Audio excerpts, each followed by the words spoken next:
mind, is anyone here willing to say that the September 30 expiration date and Chairman Oberstar's demand that there be a new bill by September 30 is now dead, and that we can now say that September 30 is the end of the highway bill, and that there will have to be an extension at this point?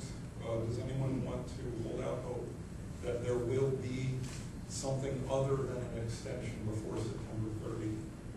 Or does anyone want to speak to that? I mean, I think that the media reports, thank you all for giving us those, have indicated that even Chairman Oberstar recognizes that this is not something that's going to happen where you can get a complete bill done, conferenced, and signed by the President by September 30th. So ultimately then the question is, how long do you give the Senate administration to catch up? Okay. Well, I have to just add to that is we also want to be sure that if we fall into that situation, it is an extension. We cannot afford to have a lapse in the program, a lapse in projects, a lapse in government.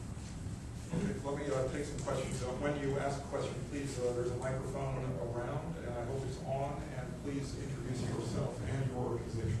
Ken Orski with Innovation News Briefs. Would any of you care to speculate about the length of the extension?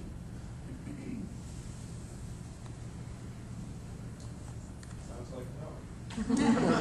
I think I spent a considerable amount of time sitting around speculating about this.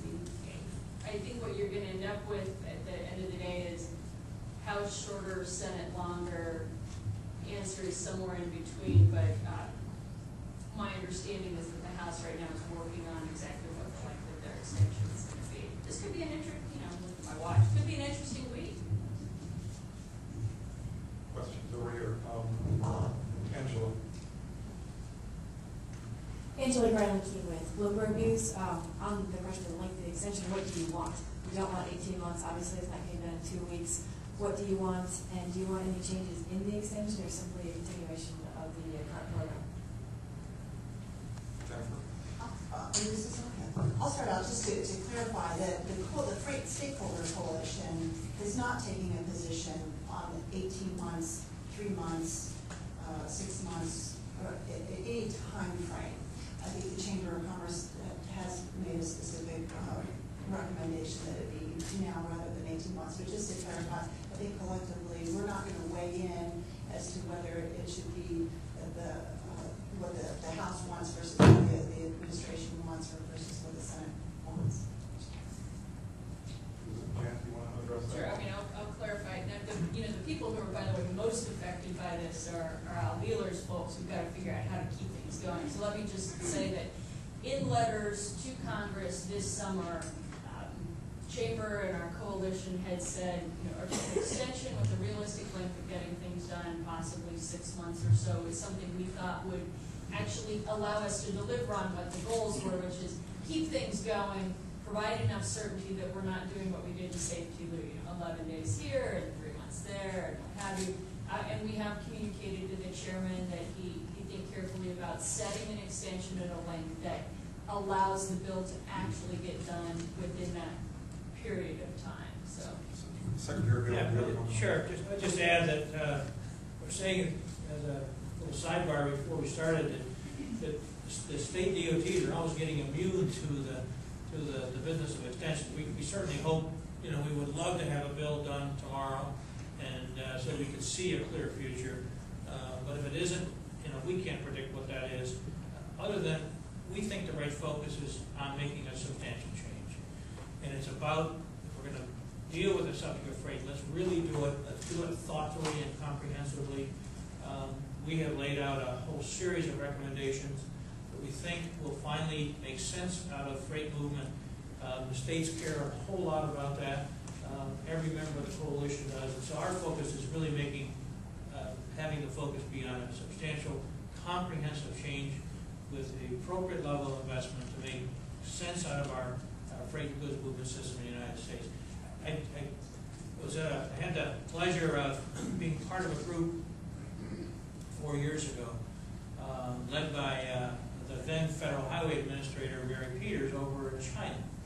And what struck me was the Deputy Minister of known as communication in China, but it's really transportation, was describing the importance of freight movement for China. And we all have heard lots of stories about China and India and so on.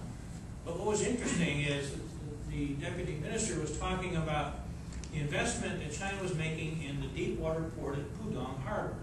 Huge, huge investment.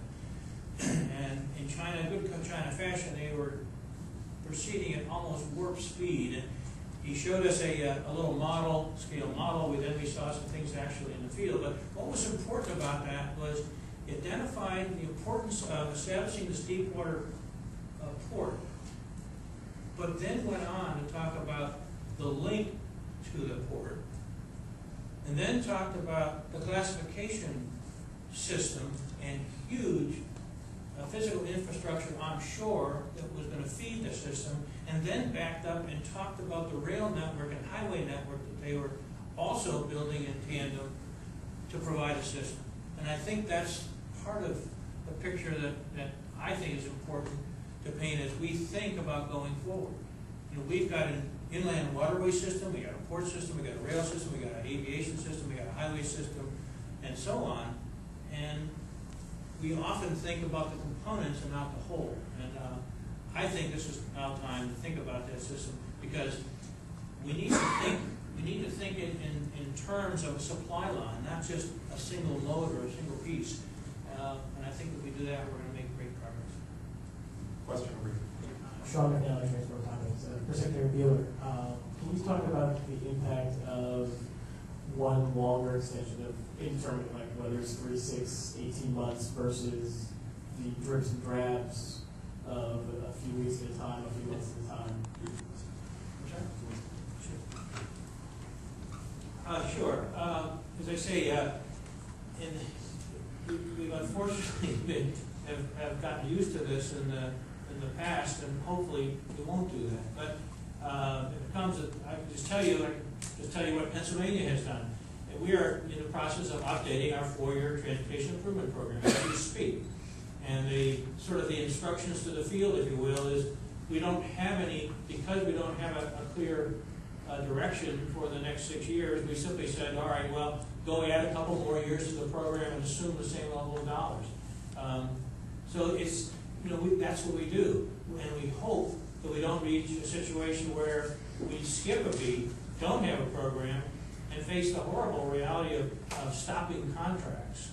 And, what a travesty that would be, because in our world, as you can imagine, stopping contracts means now, demobilizing a job, sending contractors home, putting people out of work, and then having at some unknown point remobilizing and spend a lot of time and money and lost opportunity, if you will, in that process. So for us, we hope there's no extension. No question about it. If there is one, it won't be of our making. We won't know what it is, and we'll live and hopefully use the time productively to get the best bill we can. But if you gave us a choice, we'd say let's get it done tomorrow morning. That's great. Well, if I could just add to that, the kind of bold and comprehensive program that Alan talked about seeing in China is what we're talking about, what we need. You will not get commitments to that kind of investment if there's not a long-term future. We'll get potentially a few more widening, a few more repaving. We will not get major new investment. We can't say we're in this business, serious about it, go on for several years. I think the extension should be no longer than it would take to get agreement between the Senate, the House, and the administration. And I'd be happy if we saw a process within the extension that would assure that goes on. We just don't go X number of months, wake up a week before the bell rings and say, oh,